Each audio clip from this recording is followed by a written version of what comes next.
సంఘంలో ప్రతి ఒక్కరికి స్థానం. చాలా చిన్న విషయాలు ఇవి, కానీ చాలా పెద్ద అంశాన్ని సూచిస్తుంది. ఎందుకంటే వచ్చి రాగలే సంఘంలో నేను ఒక ముఖ్య నాయకుడిని అనేటట్లుగా కనబడాలని ప్రతి ఒక్కరు కోరుకుంటారు. మరి అలాంటి పరిస్థితులు మనము పరిశుద్ధ గ్రంథంలో మనం చూస్తున్నామా అని అంటే మనకు కనిపించదు. సంఘంలోకి రావటంతో సంఘము పైన ఆధిపత్యాన్ని, సంఘ సేవకుని పై ఆధిపత్యాన్ని, విశ్వాసుల పట్ల ఆధిపత్యాన్ని కొనసాగించాలని ప్రయత్నం చేస్తూ ఉంటారు కొంతమంది. అది లేఖనానుసారమైంది కాదు అనే విషయాన్ని మనం తెలుసుకోవాలి. ఎందుకంటే ఇక్కడ సంఘంలో ప్రతి ఒక్కరికి స్థానం అంటే ఇక్కడ క్రైస్తవ జీవితము పని కలిగిన జీవితం. క్రైస్తవ జీవితం అంటే ఇది ఒక పని, ఇది ఒక జాబ్, గుడ్ జాబ్. ఇది ప్రతిఫలం ఇచ్చే జాబా, ప్రతిఫలం ఇయ్యని జాబా? మంత్లీనా, నెలవారీనా?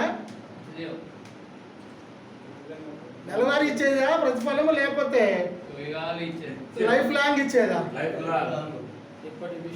ఇప్పటి విషయంలోనూ రాబో విషయంలో కూడా గొప్ప ధన్యత కలిగినటువంటి పని ఇది. ఈ పని చేసేటువంటి జీవితాన్ని మనము సంఘంలో అలవర్చుకోవాలి అని మొట్టమొదట మనకు తెలియజేస్తుంది. యోహాను సువార్త 5వ అధ్యాయం 17వ వచనంలోను, అపోస్తలుల కార్యాల గ్రంథం 18:25, యోహాను 17:4 కూడా మనకు కనపడుతుంది ఆ విషయం. ఇక్కడ యేసు ప్రభు ఇక్కడ ఒక ఉదాహరణ చెప్తున్నట్లుగా మనం చూస్తున్నాం.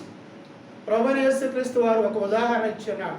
యోహాను సువార్త 9వ అధ్యాయం 4వ వచనంలో ఏంటంటే, అది 9వ అధ్యాయం 4వ వచనంలో ఇప్పుడు మనం పాట పాడాం కదా, పాడేవా? ఏమాటి? ప్రకటించును నీ సువార్తను సమయమందును అసమయమందు. సమయమందు అసమయమందు అంటే పగలనక రాత్రనకే కదా కదా. ఒక్క నిమిషము నేను ఒక చిన్న మాట, అందరూ తెలుసు మేబీ. దేవుని రాజ్య సువార్త పగలనక రేయనక ప్రకటింపబడుతుందా? ప్రకటింపబడుతుందా? ప్రకటింపబడుతుందా అన్న వాళ్ళు ఎంతమంది?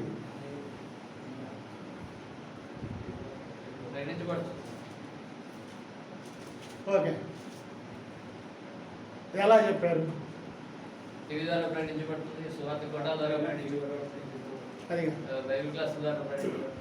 మాధ్యమాల్లోకి మనం వెళ్ళాలి. మనం మాధ్యమాల్లోకి వెళ్ళాలి. ఒక నిమిషం, అంటే నేను అన్న ఆలోచన వేరు ఉంది. మాధ్యమాల్లోకి మనం వెళ్ళాలి. మాధ్యమాలు అంటే ఏముంది? తెల్లవారుజామున కూడా పెట్టుకోవచ్చు నా వీడియో లైవ్ని, లేదా నా యూట్యూబ్లో ఉన్నటువంటి ఆ రికార్డెడ్ లైవ్ని పెట్టుకొని చూడవచ్చు. అది ప్రకటించినట్టే అవుతుంది. అది ఫిజికల్గా దేవుడు చెప్పిన రీతిగా మనం జరిగించాలి అంటే భారతదేశంలో పగలు, అమెరికాలో పాశ్చాత్య దేశాల్లో ఇప్పుడు రాత్రి. రాత్రికాలపు కూడికలు అక్కడ జరుగుతున్నాయి, పగటికాలపు కూడికలు ఎక్కడ జరుగుతున్నాయి. ఇక్కడ సాయంకాలం మనకు 6 దాటిన తర్వాత రాత్రికాలపు కూడికలు మనకు జరుగుతున్నాయి, పగటికాలపు కూడికలు వారికి జరుగుతున్నాయి. లోకమంతయు సువార్త పగలనక రాత్రి అనక రేయనక పగలనక సువార్త ప్రకటించుతున్నది, సమయమందును అసమయమందు. కరెక్టే కాదు? ఇప్పుడు మాధ్యమాలు అన్నది, మాధ్యమాలు ఇప్పుడు వచ్చింది రీసెంట్, 10 years 20 years. అంతకుముందు 10 years అనుకుందాం, లేదా 15 years అనుకుందాం. టీవీ వచ్చిన తర్వాత మాధ్యమాలు పెరిగింది.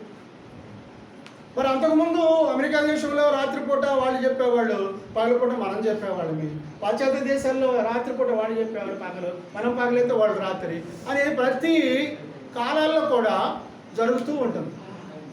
ఇప్పుడు ప్రకటన అనేది ఒక సమయం లేదు, దానికి సందర్భం అయితే ఉందండి. సందర్భం ఉంటుంది. ఆ సందర్భానుచితమైనటువంటి వాక్యోపదేశము చేయగలిగేటువంటి పరిస్థితులు చాలామంది దగ్గర లేవు. నేను చాలామందిని అడుగుతుంటాను అక్కడక్కడ, నాకు తెలియక అడుగుతుంటాను అండి, తెలుసు కాదు కానీ తెలియక అడుగుతుంటాను. ఒక సమయంలో బర్త్డే పార్టీలో ప్రార్థన చేయమని, పుట్టినరోజు వేడుకలో ప్రార్థన చేయమని అడుగుతాను కదండి. కొంతమంది నవ్వుకుంటున్నారు. పుట్టినరోజు ప్రార్థన చేయమని ఆయన ఏం చేస్తాడు? మా సంఘాన్ని కాపాడయ్యా, మా సంఘ విశ్వాసాలను కాపాడయ్యా, మా సంఘంలో బలహీనలు ఎవరైనా ఉన్నారంటే వాళ్ళకి స్వస్థత అయ్యా, ఎవరైనా పేదరికంలో ఉంటే పేదలు ఎవరైనా ఆదరించాయని ప్రార్థన చేస్తాను. అలవాట బట్టి ప్రార్థన అది. అదేం ప్రార్థన? బట్టి ప్రార్థన. అంటే అలాంటి మాట బట్టి అనేది కూడా అనకూడదు, తప్పు. మనము కూడా అంటే ప్రార్థన సమయోచితముగా సందర్భానుసారంగా చేయగలగాలి. అలా చేయగలిగినప్పుడే ప్రార్థనకు గొప్ప వాల్యూ ఇస్తాడు దేవుడు. సంఘంలో చేసే ప్రార్థన ఏమో తెలియదు, ఇంట్లో భార్యాభర్తలు కూర్చొని చేసే ప్రార్థన తెలియదు. ఏకంగా మనం నేర్చుకున్న ప్రార్థన ఒకటే. మాకు వినపడుతుంటే మైకులు ఏడుతో ప్రార్థన చేస్తాం, ఏడుతో ప్రార్థన చేస్తుంటారు రైతులు, ఏడుతో ప్రార్థన చేస్తుంటారు. ఎందుకు ఏడుతో ప్రార్థన చేస్తారు? ఏంది మీరు నవ్వేరు ఎందుకు? ఏమండి, నేను చాలా భయస్తుడిని. మొదట నేను చాలా భయస్తుడిని. భయం అంటే నన్ను ఏదో వచ్చి కొడతారని కాదు, నా దేవుణ్ణి దూషిస్తారు వాళ్ళు. రేపు ఆయన దూషించకూడదు, నన్ను దూషించు. నాకు మడితే తిరుగుతాను, మండకపోతే వెనకెళ్తాను. రెండే నా ఆప్షన్స్ అయ్యి. కొట్టగలిగే శక్తి లేదా ఏదైనా చేయగలిగే శక్తి ఉంటే వస్తా, చేయగలిగే శక్తి ఉందంటే మున్సిపాలిటీనే. కానీ ఇప్పుడు అది కాదు ఇక్కడ. నేను నిన్న చిన్న ఒక రీల్లో చూశాను, ఇది షార్ట్ రీల్స్ ఉన్నాయి, అందులో చూశానండి. నాకైతే ప్రాణం పోయింది. రాత్రి చాలా బాధపడ్డా ఆ రీల్ చూసి, ఆ షార్ట్ రీల్ చూసి. యేసు ప్రభువారిని వాళ్ళు తిడుతున్న మాటలు, వాళ్ళు దూషిస్తున్న దూషణ పలుకులు చెప్పశక్యం కానివి, వినశక్యం కానివి. అలాంటివి మనం ఎందుకు మనం మాట్లాడుతూ ఇతరుల చేత ఆయన దూషింప చేయాలి మన ద్వారా? మనం మాట్లాడుతున్నామండి, మనం మాట్లాడేది ఎదుటి వాళ్ళకి, వినే వాళ్ళకి నచ్చకపోవచ్చు. వాళ్ళు ఇప్పుడు దూషిస్తారా లేదా? వాళ్ళు దూషించకుండా ఉండటం మనకి కాదు. ఇక్కడ మరి యేసు ప్రభు వారు ఇక్కడ చూస్తే పగలనక రేయనక సువార్త ప్రకటన చేసినట్లుగా కూడా మనం చూస్తున్నాం.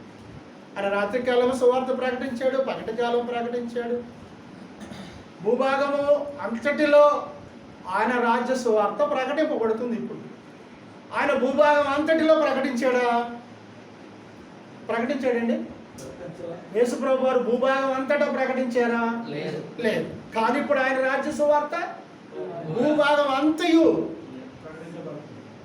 భూమి నలుదిక్కుల 4 చెరుగుల దేవుని రాజ్య సువార్తను ప్రకటించబడుతుంది.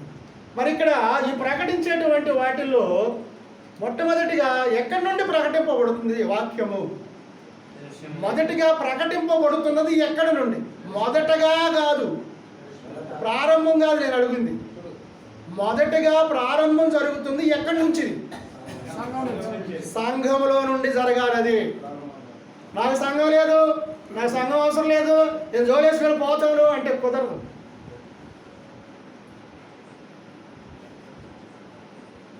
సంఘమే కదా నిన్ను మహిమపరచు కేంద్రము, సంఘము ద్వారా తన జ్ఞానము ప్రకటించదు.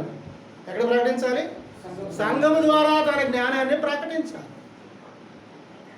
ఒక వ్యక్తి సంఘ సభ్యుడు కాడు, సంఘములో ఉండడు, 4 పాటలు నేర్చుకుంటాడు, వెళ్ళి పాడతాడు, లేదా 4 ఉపమానాలు నేర్చుకుంటాడు, బోధిస్తాడు, వెళ్ళి బోధించి నువ్వు ఎక్కడికి పంపించాలి? అతన్ని ఎక్కడికి పంపించాలి?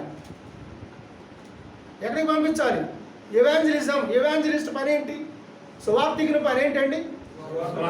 సువార్త ప్రకటించాలి. ప్రకటిస్తే సువార్తను అంగీకరించిన వాళ్ళు ఏం కావాలి? అప్పుడు ఎక్కడికి రావాలి వాళ్ళు? సువార్థికుని పని అది.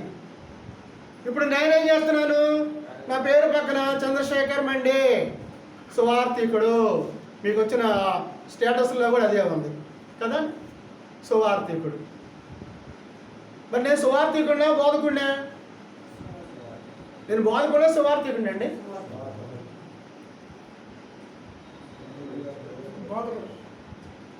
స్థానిక సంఘంలో నాకు బోధకుడిని. నేను స్థానిక సంఘంలో ఒక బోధకుడిని ప్రథమంగా. అయితే అకేషనల్గా నేను అప్పుడప్పుడు ఎవరైనా పిలిచినప్పుడు బయటికి వెళ్తాను, అంతవరకు. బయటికి వెళ్ళి వాక్యం బోధించి వస్తాను అంతవరకు వాళ్ళ దగ్గర. అంతేకాని అక్కడ బోధించిన తర్వాత అక్కడ ఎవరైనా మారు మనసు పొందితే వాళ్ళు నా సంఘానికి రమ్మని చెప్పను. ఎందుకని చెప్పబడిన రీజన్ ఏంది? అక్కడ ఉన్న స్థానిక సంఘానికి వాళ్ళని యాడ్ చేయాలి మనం, అవునా కాదు? అక్కడ ఉన్న స్థానిక సంఘానికి వాళ్ళని కలపాలి మనం. నేను బోధించాను కదా, నేను బాప్తీసం ఇచ్చాను కదా, మీరు నా దగ్గరకు రావాలి. నేను చెప్పడం ద్వారా, నేను బోధించడం ద్వారా మీరు మారు మనసు పొందారు కాబట్టి నా దగ్గరకు రావటం అనేది లేదు. అలా ఆదిమ సంఘాలు అలా జరిగిందా? జరగదు. ఇప్పుడు ప్రజెంట్ జరుగుతుంది ఏంటండి? సంఘాల్లో ఉన్నటువంటి కలవరపాటు ఏంది? నేను బోధించాను, నేను బాప్తీసం ఇచ్చాను, ఎట్టపోతామా? ఎట్టపోతా తల్లి, అటు పోకూడదురా, పాపమమ్మా, దేవుడు ఒప్పుకోడు, శాపాలు వస్తాయి. సత్యంలోనికి నడిపించబడితే, సత్య మార్గంలోనికి వెళితే శాపాలు వస్తాయా? వాళ్ళు చెప్పేది ఎవరు? నన్ను ఎవరైతే పిలిచారో దేనికి? బోధించడానికి. లేకపోతే నిన్నెవరో పిలిచారో బోధించడానికి. ఆ బోధించిన వారి వైపు వాళ్ళ మనసులో త్రిప్పబడితే పోకూడదమ్మా, మన సంగతి అటు పోకూడదు. సత్యం ఎక్కడుందంటే అక్కడ పరిగెత్తాయి, మేలేనిది ఎక్కడుందంటే అక్కడ వెళతాం మనం. వెళ్ళమండి, కట్టే వేయబడాలా? మరి ఇప్పుడు సంఘంలో ప్రతి ఒక్కరికి స్థానం ఎట్లా? ఇప్పుడు సపోజ్ ఒక చిన్న విషయం ఉందండి, ఒక సంఘంలో ఉన్నారు, ఆ సంఘంలో వాళ్ళు ఆత్మీయంగా ఎదుగుతున్నారు, ఇంకా ఆత్మీయంగా బలపడాలని వారు ఆశపడుతున్నారు. అక్కడ ఉన్న దైవజనుడికి కొంత పరిమితమైనటువంటి జ్ఞానంలోనే ఆయన ఉన్నాడు, ఉన్నతమైన జ్ఞానాన్ని పొందుకోలేకపోతున్నాడు. వాళ్ళు ఉన్నతమైన జ్ఞానాన్ని పొందుకోవాలని ఆశపడుతున్నారు. వారు అక్కడే ఉండాలా, ఇంకొక స్థలానికి వెళ్ళొచ్చా? ఆత్మీయంగా అభివృద్ధి పొందాలంటే ఏమండి వెళ్ళొచ్చా? ఖచ్చితంగా. మన దొడ్లోకి ఏది పోకూడదుగా, మన దొడ్లోకి ఏది పోకూడదు కదండి. మన కట్టుకోయలు ఎట్టపోతాయండి? మన కట్టుకోయలు, మన తాడు కట్టిన కట్టుకోయలు మన దొడ్డు దాటి పోకూడదు. అంటే ఇప్పుడు దేవుడు ఒక కమాండ్ ఇచ్చాడు, ఏంటది? మరి అదేంటి? ఇప్పుడు ఆ కమాండ్ నీళ్ళు వదిలేయరా, రిజెక్ట్ చేస్తున్నారా? మరి రిజెక్ట్ చేస్తే దేవుని యొక్క రాజ్య సువార్త ఆయా ప్రాంతాల్లో విస్తరించబడుతుందా? మరి ఇప్పుడు అనేక మంది మత శాఖల వాళ్ళు చేస్తున్న పని అదే కదండి. అంటే వాళ్ళు చేసేది వాళ్ళకి కరెక్ట్గా ఉంది. ఏదో ఒక రూపంలో వాళ్ళు వచ్చారు సంఘంలోకి, ఏదో ఒక రూపంలో తెలుసో తెలియకో వాక్య ప్రకారమో కాదు బాప్తిస్మం పొందారు. బాప్తిజం పొందిన తర్వాత అప్పుడు వాళ్ళకి అర్థమైంది సత్య జ్ఞానం అంటే ఇక్కడ రాదేమో, వేరే చోట అయితే మనకు మంచి జ్ఞానం వస్తుందేమో. అక్కడ బోధలు విన్న తర్వాత ఆ బోధల వైపు మన హృదయాలు మళ్ళింపబడినప్పుడు మన కట్టుగోయ నుంచి వెళ్ళిపోకూడదు అనే ఒక నిబంధన, ఒక గీతను, ఒక సర్కిల్ని వేసి వదిలేస్తున్నారు. సావండి సర్కిల్లో. మీకు రక్షణ లేదు, మారు మనసు లేదు, నిత్య జీవం కూడా మీకు లేకుండా చేస్తున్నది ఎవరో? స్థానికంగా ఉన్నటువంటి సేవకులుగా. ఇక్కడ శ్రద్ధ కలిగి పని చేయవలసిందని పౌలు గారు ఎవరికి చెబుతున్నాడు? శ్రద్ధ కలిగి పని చేయాలంటున్నాడు. ఎవరికి? ఎవరైనా బైబిల్లో ఉన్న ఆయన ఎవరు? తీతు పత్రిక చూడండి, తీతు పత్రిక 3:1 శ్రద్ధ కలిగి పని చేయాలి. శ్రద్ధ కలిగి పని చేయాలని పౌలు గారు ప్రోత్సాహపరుస్తున్నాడు ఇక్కడ కదా. తీతు పత్రిక 3:1 అధిపతులకును అధికారులకును ఏమంట? లోబడి విధేయులుగా ఉండాలి. బాధ్యత, విధేయత కలిగి ఉండాలి. ఎప్పుడైతే నువ్వు నీ తల్లిదండ్రులకు లోబడి ఉంటావో, ఎప్పుడైతే నీవు దైవానికి లోబడడానికి అవకాశము ఉంటుంది. అలాగే కొరింథీయులకు రాసిన మొదటి పత్రిక 15:58 చూడండి, అక్కడ ఏదో ఉందనుకుంటా. మొదటి కొరింథీ, ప్రభునందు మీరు ఎలాగంట? కదలని వారు అంటే స్టే అయిపోయి ఉండాలి ప్రభువునందు. అటు ఇటు కదా, అటు ఇటు పడిపోయేవారుగా ఉండకూడదు. ఇప్పుడు పడిపోయేవారుగా ఎవరుంటున్నారు? పడిపోయేవారుగా నిలకడగా లేని వారంటే ఎవరిని మనం ఇప్పుడు సాదృశ్యంగా చెప్పుకోవచ్చు?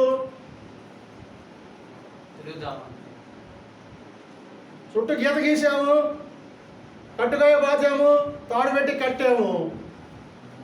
ఇప్పుడు వాళ్ళు ఏం చేయాలి? కదలకుండా చేసేస్తున్నారు.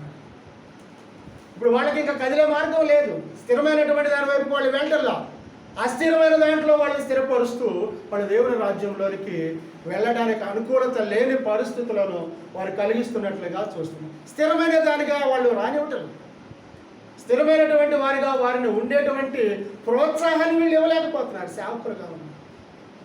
మరి ఒకసారి ఈ సంఘం ఎలా అభివృద్ధి చెందింది? నీ బాధ్యత ఏంటి? మరి ఆయన చెప్పిన కమాండ్ ఏంటి? నీ బాధ్యత ఏంటి? నీకు అప్పగింపబడిన విశ్వాసుల పట్ల నువ్వు చేస్తున్న పని ఏంటి? ఇది సంఘం యొక్క క్షేమాభివృద్ధి జరగకపోవడానికి కారణం. తర్వాత ఇక్కడ మనం కనుక చూస్తే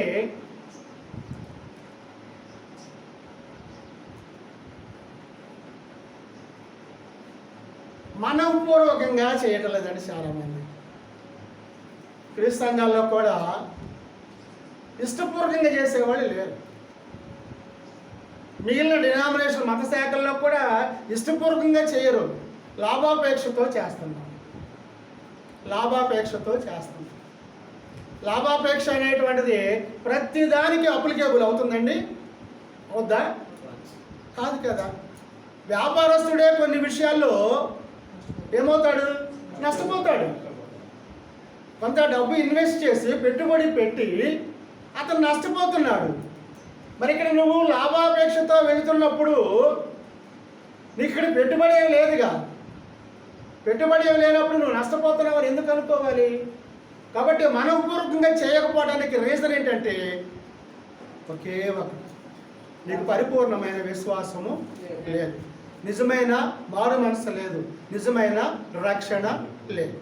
ఇవి లేకపోవటం వల్లనే నువ్వు మనఃపూర్వకంగా దేవుని యొక్క రాజ్య సువార్తను గురించిన సత్యాన్ని నువ్వు ప్రకటించలేదు. అది ప్రభువుకు అవసరము. అది ఎవరికి అవసరము? అది ప్రభువుకు అవసరము. మరి మెప్పు ఎవరు పొందాలి? ఇప్పుడు మెప్పు పొందేది ఎవరు? ప్రభువుకు అవసరమైతే మెప్పు పొందాల్సింది ఎవరు? మెప్పు అంటే ఏంటండి? మేలేనా అండి? పొగడతలు, మెప్పులు కరెక్ట్. మెప్పులు అంటే పొగడతలు. ఇప్పుడు పొగడతలు నిన్ను దేవుడు పొగడేది ఎవరు? ఇప్పుడు మెప్పు పొందడం కోసము మనఃపూర్వకంగా చేయటంలా. నాకన్నా పొద్దున అనుకున్నాను కదా, నాకు నచ్చిన రీతిలో నేను పాడుకుంటే అది నాకు మనస్తృప్తిని ఇచ్చింది. నరుని రక్తం అడిగాం కదా మనం. నరుని రక్తం దగ్గర మాట్లాడుకున్నాం పొద్దున. ఆయనకు నచ్చిన విధంగా మాట్లాడాడు, ఆయన నచ్చిన విధంగా పాడాడు. అది దేవునికి మనఃపూర్వకమైనది కాదు కదా. దేవునికి మనఃపూర్వకమైనది అంటే ఆయనకి ఇష్టమైనది కాదు అది. ఇప్పుడు మెప్పులు పొందాలని చూడండి, ఫిలిప్పీయులకు రాసిన పత్రికలో 2వ అధ్యాయం 2-3 వచనాల్లో మనకు కనబడుతుంది.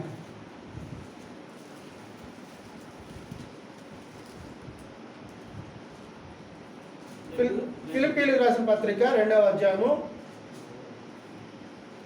2-3 వచనం. ఎలా ఉండాలంటే అండి, మీరు ఏక మనస్కులకు ఉండునట్లు ఏక మనసు ఉండాలి. ఏక ప్రేమ అంటే వన్ సైడ్ లవ్వా?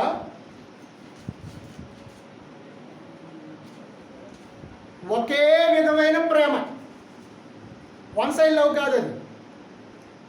ఒకే విధమైన అంటే నీలో ఒక రకమైన ప్రేమ ఉండాలి. పెదవులతో చూపించే ప్రేమ ఒకటి, హృదయంతో చూపించే ప్రేమ ఒకటి, శరీరంతో చూపించే ప్రేమ ఒకటిగా ఉండకూడదు. తర్వాత నీ యొక్క ఆలోచనలు కూడా ఒకే విధంగా ఉండాలి. దాని తర్వాత మరలా ఈ అన్నీ కూడా ఒకటే ఉన్నాయి. వారి ఎందే మనసు ఉంచాలి. మనసు ఉంచకుండా మెప్పు పొందాలని ప్రయాసపడుతూ ప్రాకులాడుతూ వెళుతుంటే సంఘము క్షేమాభివృద్ధి అనేది జరుగుతుంది. సంఘములో వారి యొక్క స్థానము మెప్పు పొందాలని ఆశపడుతున్నారు. బైబిల్ తరగతుల్లో కూడా కొంతమంది అనేక మంది చూస్తుంటాం, మన దగ్గర కాదు కానీ వేరు వేరు ప్రాంతాల్లో. కొంతమంది అదేమంటే నేను పోడియం దగ్గరకో లేకపోతే మైక్ దగ్గరకో లేకపోతే డ్యాన్స్ దగ్గరకో వస్తానంట. మన దగ్గర కూడా ఒక అబ్బాయి వచ్చి ఫోటో తీయమన్నాడు. ఇది పోలాని ఆయనకు పంపించాను, తర్వాత దిద్దామలే అన్నాను. ఇలా మెప్పు పొందాలని, నిజంగా నువ్వు మెప్పు పొందాలని ఏక మనసు, ఏక హృదయం, ఏక ప్రేమ, ఏక భావం ఇవన్నీ ఉంటే ఎవరు నడిపిస్తారు? మీరందరూ ఇప్పుడు ఇక్కడికి వచ్చి ఆత్మీయ గీతం మంచిగా పాడారు కదా. ఆత్మీయంగా మీరు అనుకున్నారా ఇక్కడికి వచ్చి మేము ఇవాళ పాడతాం అనుకున్నారా? లేదా నేను అనుకున్నాను మిమ్మల్ని అందరిని పాడించాలని ఉదయం అనుకున్నాను, నేను అనుకోలేదు కదా. అది ఎలా జరగాలి? అది దేవుని ఇష్ట ప్రకారం, దేవునికి మనఃపూర్వకంగా ఉండాలి. అది ఆయనకి ఇష్టమైనదిగా ఉండాలి. అప్పుడు మాత్రమే అది జరిగేది. చాలామంది మెప్పు పొందాలని దేవుని పనిలో, స్థానిక సంఘాల్లో కూడా వారి వారి ఆలోచనలు బట్టి సంఘాల్లో వాళ్ళు ముందుకు సాగిపోతూ ఉంటున్నారు. అలాంటిది జరగడానికి వీలేదు. ఇక్కడ చూడండి, మరి యాకోబు పత్రికలో 1:22లో మీరు వినువారు మాత్రమై ఉండక, చాలామంది ఇప్పుడు ఏమనుకుంటున్నారంటే ఏదో ఆయన బోధిస్తున్నాడు మనం వినాలా, లేకపోతే ఇంకొక ఆయన బోధిస్తున్నాడు మనం వినాలా. ఎప్పుడు వినేవారుగానే ఉండాలా? ఎప్పుడు అన్నం తినేవారుగానే ఉండాలా? పనిచేసేవారు ఉండొద్దా? ఏమండి, తిన్న అన్నం అరగాలి వద్దా? మరి తిన్న అన్నం అరగాలి వద్దా? మరి అరగాలంటే పని చేయాలి కదా. మరి ఎప్పుడు మనం విని ఏం చేయాలి? మీరు విన్నదాన్ని ఏం చేయాలి? మరలా చూసిన దాన్ని ఏం చేయాలి? చెప్పాలి. ఇవి ఏమీ చెయ్యరు. అందుకంటున్నాడు ఇక్కడ, మీరు వినువారు మాత్రమే ఉండక వాక్య ప్రకారము ప్రవర్తించువారు. ప్రవర్తన అంటే ఏంటంటే ఇంగ్లీష్ భాషలో దాన్ని ప్రవర్తన ఏమంటారండి? Conduct means క్యారెక్టరా? క్యారెక్టర్ అనకూడదు ఇక్కడ, బిహేవియర్ అంటే నీ ప్రవర్తన. అంటే బిహేవియర్ అని అంటే ఇక్కడ దానికి పర్యాయ పదాలు ఉన్నాయి. కాండక్ట్ అని ఉంది, క్యారెక్టర్ అని ఉంది, ఇవన్నీ ఉన్నాయి. అదేంటంటే ప్రవర్తన అనేటువంటిది ఇక్కడ ఏ ప్రవర్తన? ఫిజికల్ ప్రవర్తన, లేక స్పిరిచువల్ ప్రవర్తన, ఆత్మ సంబంధమైన ప్రవర్తన, భౌతిక సంబంధమైన ప్రవర్తన. ఆత్మ సంబంధమైన ప్రవర్తన ఎప్పుడైతే నీది సరిగా ఉంటుందో, వాక్యానుసారంగా ఉంటుందో, అప్పుడే నువ్వు భౌతికమైనటువంటి ప్రవర్తనలో కూడా మార్పు వస్తుంది. భౌతికంగా సంఘంలో కూడా నీవు నీ ప్రవర్తనను సరి చేసుకుంటావు. క్రీస్తు సంఘంలో ఉన్నవారు నియమబద్ధత కలిగిన వారుగా ఉంటారని లేఖనాల ద్వారా మనం నేర్చుకుంటాం. నియమబద్ధతలో ఉంటాం, మనం అల్లర్చిల్లరగా ఉంటాం. ఒక క్రమం ఉంటుంది, ఒక ప్యాటర్న్ ఉంటుంది. అక్రమమైన పద్ధతిలోనే మనం నడుస్తాం. మన ఆరాధనకు మనకి ఇవ్వబడింది ఒక కోటి ఇవ్వబడింది. మన ఆరాధన, ప్రార్థన, పాటలు, వాక్య పఠనము, వాక్య బోధ, వాక్య ధ్యానము, ప్రభురాత్రి భోజనము, క్రీస్తును జ్ఞాపకం చేసుకోవడం, మరణం, కానుకలు ఇవ్వడము. ఈ ప్యాటర్న్ ఇచ్చాడు మనకి. ఈ ప్యాటర్న్ తప్పితే నువ్వు ప్రవర్తన తప్పినట్టే కదా. ఆత్మీయ ప్రవర్తన తప్పినట్టే కాదు ఇప్పుడు. అవునా? మేము ఎక్కడ తప్పామండి? మేము సంఘానికి వెళ్తున్నాం కదండి, ప్రారంభ ప్రార్థనకే కాదండి మేము రాంది. ఏంటండి, మేము ప్రారంభ ప్రార్థనకే కదా రాండి. ప్రభురాత్రి భోజనకి వచ్చాం కదండి. వాడి దృష్టిలో ఏంది? వాడికి కావాల్సింది ప్రభురాత్రి భోజనం. అది అయిపోయిన తర్వాత ఇక్కడ సందా కూడా కానుక్కోడు ఎవడు దేవుని పనికి వెళ్ళిపోతాయి. ఇప్పుడు ఈయన ప్రవర్తన వాక్యానుసారమైన ప్రవర్తన కాదు కదా. అంటే సంఘములో వారి ప్రవర్తన కూడా సరైనదిగా ఉండాలి. అంటే ప్రారంభ ప్రార్థన నుండి ముగింపు ప్రార్థన వరకు నీవు దేవుని సన్నిధిలో ఉండి దేవునికి ఇష్టమైన మనఃపూర్వకమైనటువంటి వారిగా నువ్వు ఉండాలని దేవుడు కోరుతూ ఉన్నాడు. ఇక్కడ మనం చూస్తే క్రైస్తవులు చేయవలసిన పనులు, దేవుని వాక్యముచే సలహా ఇవ్వబడిన పనులు కొన్ని ఉన్నాయి. అవన్నీ చెప్పుకునే పోతే చాలా ఉన్నాయి. మొట్టమొదటి మనం చేయాల్సింది ఏంటంటే వాక్యం ప్రకటించాలి. మొట్టమొదటిది ఏంటి? వాక్యం ప్రకటించాలి. దానికి ముందు యాకోబు పత్రిక 1:27లో చూసాక మనకు తెలుసు కదండి. దిక్కులేని పిల్లలను, అనాథలను, దరిద్రులను, దీనులను, విధవరాలను పరామర్శించుటయే, వారి ఇబ్బందుల్లో పరామర్శించుటయే నిజమైన భక్తి. ఇది యాత్ర ఎవరన్నా చదువు. కానీ మేమేమంటారు, మా సంఘము చాలా గొప్ప పని చేసిద్దండి, మా సంఘం చాలా గొప్పదండి, ఆత్మీయంగా బలపడం. మాకు బాగా కానుకలు వస్తాయండి. కానుకలు వచ్చేదాని గురించి చెప్పమంటున్నాడా? వచ్చేదాని గురించి చెప్పమంటున్నాడా? తెమ్మని చెప్పమంటున్నాడా? ఏమండి, కానుకలు వచ్చేదాని గురించి చెప్పమంటున్నాడా? వచ్చిన కానుకల గురించి చెప్పమంటున్నాడా? వాక్య ప్రకారం సంఘంలోనికి ప్రతి ఆదివారము ఆరాధనకు సిద్ధపడి నువ్వు దేవుని రాజ్య సువార్త కొరకై వర్ధిల్లిన కొలది నీవు దేవుని సన్నిధిలోనికి తేవాలి. పాత నిబంధనలో మందిరపు నిధిలోనికి తేవాలి కదా.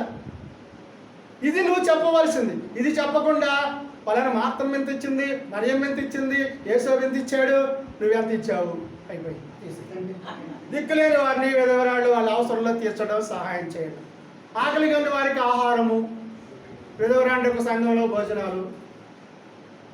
నిన్న ఒక వీడియోలో విన్నారు, ఒక ఆయన చెబుతుంటే అక్కడ ఆహారం పెడతారు, మంచినీళ్ళు ఇస్తారు, దుప్పట్లు ఇస్తారు, అన్నీ ఇస్తారు. కానీ అన్నీ తరగని వాక్యమే ఇవ్వటం లేదు. అన్నీ ఉపయోగమే అసలు చేయకుండా. ఇది దేని కొరకు? ఇది దేని కొరకు? మెప్పు కొరకు. మెప్పు కొరకు. పొందుకున్న వాడికి శరీరం కొరకే, ఇచ్చేవాడికి మాత్రం మెప్పు కొరకు. ఏం చేస్తాడు? ఎలగొండి పెద్ద లైవ్ పెట్టుకుంటాడు, ఇప్పుడు నేను పెట్టినట్టు కదా. కాబట్టి ఇక్కడ ఆకలిగా ఉన్న వారికి ఆహారం దప్పికి ఎంతో వాక్య ప్రకారం చేయాలి. వస్త్రము, రోగులు దర్శించడం, చెరసాల్లో ఉన్న వారిని దర్శించడం. ఈ మధ్య చెరసాల్లో ఉన్న వాళ్ళకి యాప్లికాయలు, ద్రాక్ష రసాలు ఇచ్చేస్తున్నారు. పోయి చెరసాల్లో ఉన్న వాళ్ళకి కూడా ప్రభురాత్రి భజన ఇచ్చేస్తున్నారు. ఏదైనా అవుతుందేంది? మరి సరసాల్లో ఉండే వాళ్ళు కూడా ఇచ్చేస్తున్నారు. ఎందుకంటే వాళ్ళు ఎలా, వాళ్ళు ఫోకస్ అవ్వాలి, వాళ్ళు మెప్పు పొందాలి. ఏమండి, మా సంఘంలో చెరసాల్లో ఉన్న వాళ్ళకి కూడా ఇచ్చేస్తున్నాడు. అసలు చెరసాలకి ఎందుకు వెళ్ళాడు? తప్పు చేస్తేనే కదా. తప్పు చేయడం వాక్యానుసారమా? కాదు కదా. సంఘంలో వాడి స్థానం ఏంది? తప్పు చేసిన వాడికి శిక్ష దేవుడు ఇవ్వాలి, తప్పును దిద్దుకోవాలి. తప్పు చేసిన వాడికి నువ్వు చెరసాల్లో పోయితే వాడికి అక్కడే ఉంటాడు. నువ్వు ఈ రోజు చివరికి నువ్వు కూడా అక్కడికే పోవటం, అవిధేయతలో పడిపోతే ఏం చేస్తాం ఎవరైనా? అంతే కదా. మరి చూడండి, వాక్యం ప్రకటించి ఇతరులకు సహాయం చేయ నిమిత్తము నీ చేతులతో కష్టపడి పనిచేయి. ఇతరులకు సహాయపడాలంటే నీ చేతులతో నువ్వు కష్టపడి పనిచేయి. ఎవరిలాగా? జస్ట్ లైక్ ఎవరిలాగా? పౌలు గారిలా. రోల్ ఆఫ్ మోడల్ ఉంది కదా మనకి, ఉన్నాడుగా మనకు ఒక ఆయన పెద్ద. ఆయన పగలంతా కష్టపడతాడు, రాత్రిపాటు వెళ్తాడు, అలా ఇల్లు చూసుకుంటాడు, చక్కగా వాళ్ళకి మాటలు చెప్తాడు, మంచి చెడ్డలు అడుగుతాడు, బలహీనతలు ఏంటి చూస్తాడు, ప్రార్థన చేస్తాడు. వచ్చేటప్పుడు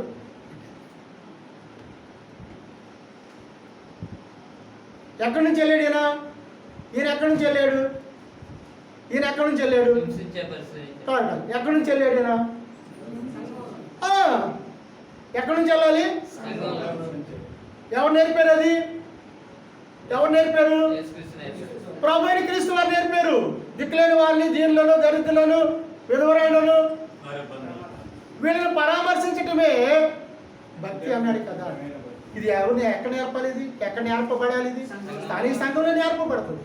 సంఘంలో నువ్వు నేర్చుకోకుండా నేను మెప్పుల కోసం వెళుతూ, నేను పెద్ద కోసం వెళుతూ, నేను ఆర్భాటం కోసం వెళుతూ, నా పేరు ప్రఖ్యాతుల కోసం పలానా పాస్టర్ గారు నా పేరు చదివారా? పాస్టర్ గారు మన పేరు చదివినట్లేదు అక్కడ చర్చిలో.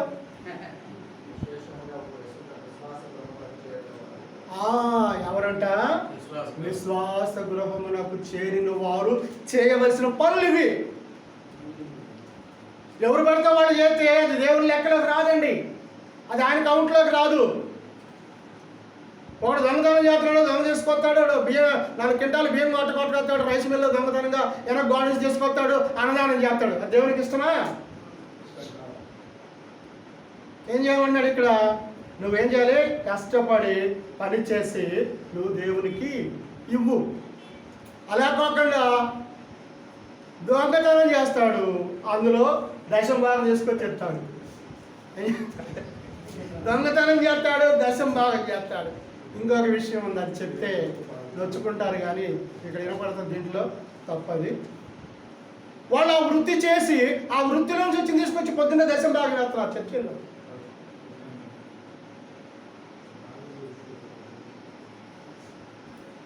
స్థానిక సంఘం ఏర్పడాల్సిన బాధ్యత మనకుంది. స్థానిక సంఘాలు ఉన్నట్టు వాళ్ళు ప్రత్యేకంగా ఇది మనం అలవర్చుకోవాలి. ఇక్కడ చూడండి, వాక్యం ప్రకటించాలి, ఒకరినొకరు ఆదరించుకోవాలి. మనం ఆదరించుకోవడం అంటే ఏంటండి? వాళ్ళ బియ్యం లేవంటే బియ్యం ఇచ్చొద్దామనే. మరి ఏంటిది? చదవండి, వాక్యంలో ఉంది చదవండి. కొరింథీయులకు రాసిన 2వ పత్రిక 1వ అధ్యాయం 1-3 వచనాలు. 2 కొరింథీ 1:3-4. 1వ అధ్యాయం 3-4 వచనాలు. కనికరం చూపు తండ్రి, సమస్తమైన ఆదరణను అనుగ్రహించు దేవుడు, మన ప్రభు అయిన యేసుక్రీస్తు తండ్రి అయిన దేవుడు. అప్పుడు దేవుడు స్తుతించబడేది. నువ్వేమనుకుంటావు? నేను స్తుతిస్తున్నాను, స్తుతి స్తుతి స్తుతి స్తుతి స్తుతి స్తుతి, స్తోత్రం స్తోత్రం స్తోత్రం స్తోత్రం. సౌండ్ పెరిగిద్ది. ఏం పెరిగిద్ది? సౌండ్ పెరిగిద్ది. అంటే సౌండ్ పెరిగితే ఇక్కడ భక్తి పెరిగినట్టు లెక్క. దేనికి ఇది సాదృశ్యం? మెప్పుకి. అంతేగా? ఒక ఆయన ఉన్నాడు, పాట పాడతాడు. పాట అంటాను నేను, ఆత్మీయ గీతం అన్న పాట అంటాను నేను. ఎక్కడైతే ఆత్మీయ గీతాలు అంటానో, ఎవరితోన గురించి అయితే పాట అంటాను నేను. పాట పాడతాడు. ట్రాక్లు ఉంటాయి, మీకు తెలుసుగా. ఇప్పుడు ట్రాక్లేగా. నేను అనుకున్నాను నేను పిచ్చోడు కాదు, నాకు తెలియదు, అంత జ్ఞానం లేదు, అంత నాకు మీడియా మీద అంత లేదు. నేనేమనుకున్నాను, ఇంత కొట్టేవాళ్ళు ఉంటారా ఈ చర్చిలో అనుకునేవాడిని. ఇంత కొట్టేవాళ్ళు ఉండారా అనుకునేవాడిని. తర్వాత ఎవరో ఒక పాస్టర్ గారు, అన్న మీటింగ్ రా అన్న అని అన్నాడు. అది ఎందుకు అన్న భోజనానికి ఒక 10 కేజీలు బియ్యం ఇప్పించన్నా అంటే, సరే ఇప్పించాను అన్న, బియ్యం ఇప్పించా కానీ ఒక్కసారి అటు వచ్చిపో అన్న అన్నాడు. సరేలేని చెప్పేసి ఎంత 3 కిలోమీటర్లు అంటే వెళ్ళేటప్పటికి కుర్చీలో 4 ఉన్నారు. సాపుల మీద ఒక 2 చిన్నపిల్లలు ఉన్నారు. స్టేజీ మీద మాత్రం ఒక ఆయన ఉన్నాడు. ఈయన పాట పాడుతున్నాడు. అనర్గళమైనటువంటి రిథమ్స్తో వస్తుంది మ్యూజిక్. నాకు అర్థం కాలేదు, ఎక్కడ వస్తుంది, ఎక్కడ కనపడుతుంది, ఎక్కడ కనపడతలే నాకు. తర్వాత నన్ను పిలిచిన పాస్టర్ గారు, నేను బియ్యం ఇచ్చిన పాస్టర్ గారు, బిలియన్కి బిషప్ అంట. బిషప్ యాడ వాయిద్యాలు ఎక్కడ కనపడుతుంది ఏంటంటే, ఓ అన్నా నీకు తెలియదు ఇంకా అన్నాడు. ఏంటంటే అది ట్రాక్ అన్నా అన్నాడు. నిజంగా అండి, ఇట్ ఈజ్ రియల్. నాకు తెలియదు నిజం, అప్పటి వరకు నాకు తెలీదు. నేనేమనుకున్నానంటే వీళ్ళ ఆరాధనలో డ్రమ్స్ ఇవన్నీ కొడుతున్నారని అనుకుంటున్నా నేను. అంటే కనీసం 4-5 ఉంటారు కొట్టేవాళ్ళన్నా అన్న ఉద్దేశం నా మనసులో ఫిక్స్ అయిపోయాను నేను. తీరా చూస్తే అది ట్రాక్ సీడీ రికార్డు.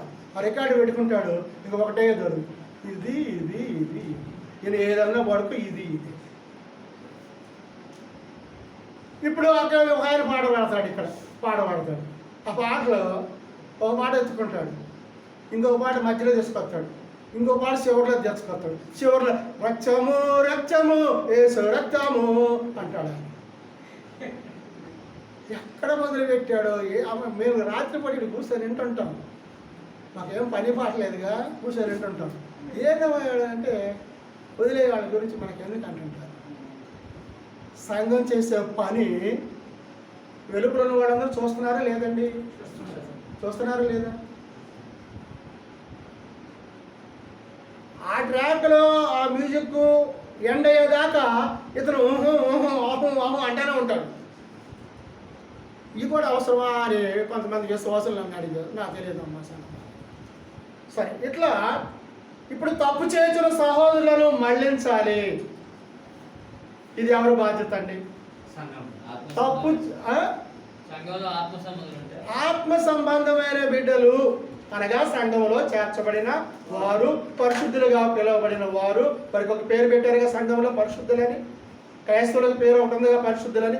ఈ పరిశుద్ధులుగా పిలువబడిన వారు ఆత్మ సంబంధమైన సహోదరులు, బ్రదర్స్ అండ్ సిస్టర్స్, వీళ్ళందరూ ఏం చేయాలి? ఒకరినొకరు ఆదరించుకున్నదే కాకుండా తప్పు చేసిన సహోదరులను ఏం చేయాలంట? మళ్ళించాలి. యాకోబు పత్రిక 5వ అధ్యాయము 19-20 వచనాల ప్రకారం. గలతీయులకు 6:1-2 వచనాలు. ఇక్కడ తప్పుదిద్దాలి, సరిచేయాలి. మరి ఏం చెప్పాడు పౌలు గారు తిమోతి గారికి ఏం చెబుతున్నాడు? దైవజనుడు సన్నద్ధుడై ఉండి ప్రతి సత్కార్యమునకు పూర్ణముగా సిద్ధపడి ప్రతి లేఖనాలను బోధించుటకును, ఉపదేశించుటకును, బుద్ధి చెప్పుటకును, ఖండించుటకును, నీతి యందు శిక్ష వేయుటకును. శిక్ష రాస్తాడా? అది ఫిజికల్ శిక్ష. అంటే శిక్షణ కదా మనం ఎటు వెళ్ళిపోతామండి? ఫిజికల్ దాంట్లోకి వెళ్ళిపోతాం, దాంట్లోకి వెళ్తున్నాము. నీతి యందు శిక్ష అంటే గైడ్ చేయటం, మనం వాళ్ళని ఆత్మీయంగా వాళ్ళని మళ్ళించటం దేవుని వైపుకు. నీతి యందు శిక్ష అంటే సేవకుడు కూడా శిక్ష ఎత్తాడా? సంఘంలో సేవకుడు నీతి మాటలు, నీతియుక్తమైన పదాలు, మాటలు, ఆ బోధను బోధిస్తూ ఉంటాడు సంఘము.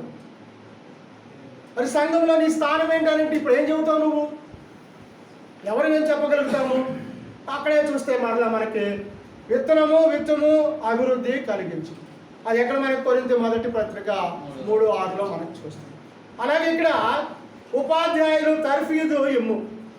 ఉపాధ్యాయులు ఏ ఉపాధ్యాయులు అండి? ఇప్పుడు ఉపాధ్యాయులు అంటే ఏంది? నా పంతుల గురించి కూడా చెబుతాడా? ఏ పంతులు వీళ్ళు?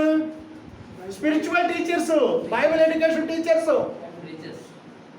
ఇక్కడ ఏముంది? Chilakalapeta school of preaching, Bible education centre. Bible education సెంటర్కి ఎవరు? బైబిల్ ఎడ్యుకేషన్ టీచర్ ఎవరు? బైబిల్ ఎడ్యుకేషన్ ప్రీచర్స్ ఎవరు? బోధిస్తున్న వాళ్ళు ఎవరు? కోడిశ్రావు వీర బ్రహ్మం చంద్రశేఖర్. ఇదేనా? వీళ్ళే కదా ఉపాధ్యాయులు. వీళ్ళు ఏ ఉపాధ్యాయులు? అకాడమిక్ ఉపాధ్యాయులా లేకపోతే స్పిరిచువాలిటీల ఉపాధ్యాయులు? వీళ్ళు స్పిరిచువల్ టీచర్స్, వీళ్ళు బైబిల్ టీచర్స్. అదే స్త్రీలకు చెప్తే బైబిల్ ఉమెన్ టీచర్స్ వాళ్ళు అయిపోతారు. వీళ్ళు సంఘంలో ఉన్న వాళ్ళే, సంఘం వెలుపు నుంచి తీసుకురారు వీళ్ళని. అలా చేయకుండా సరైన మార్గంలో పెంచాలి బిడ్డలను మనం. అది ఎక్కడి నుంచి అలవాడాలి? నువ్వు సంఘానికి రావు. నీ బిడ్డలు వస్తారు సంఘానికి? వస్తారండి? నేను ఈ మధ్యకాలంలో చాలాసార్లు కొంతమందిని అడిగాను, సార్ మీ పిల్లలు చర్చికి వస్తారంటే, లేదన్న వాళ్ళు రారన్న, అసలు వాళ్ళు రారన్న. సరే ఇంక తర్వాత వద్దులే. కానీ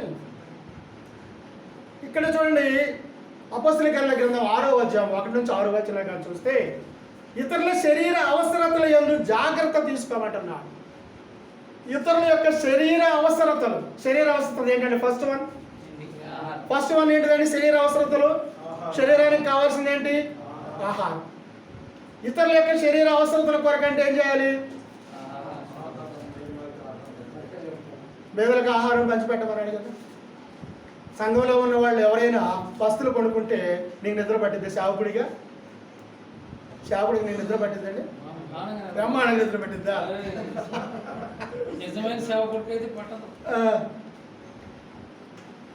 నిజంగా మీరు నమ్ముతారో నమ్మరు, మేము ఇక్కడ గేట్ దగ్గర కూర్చుంటాము.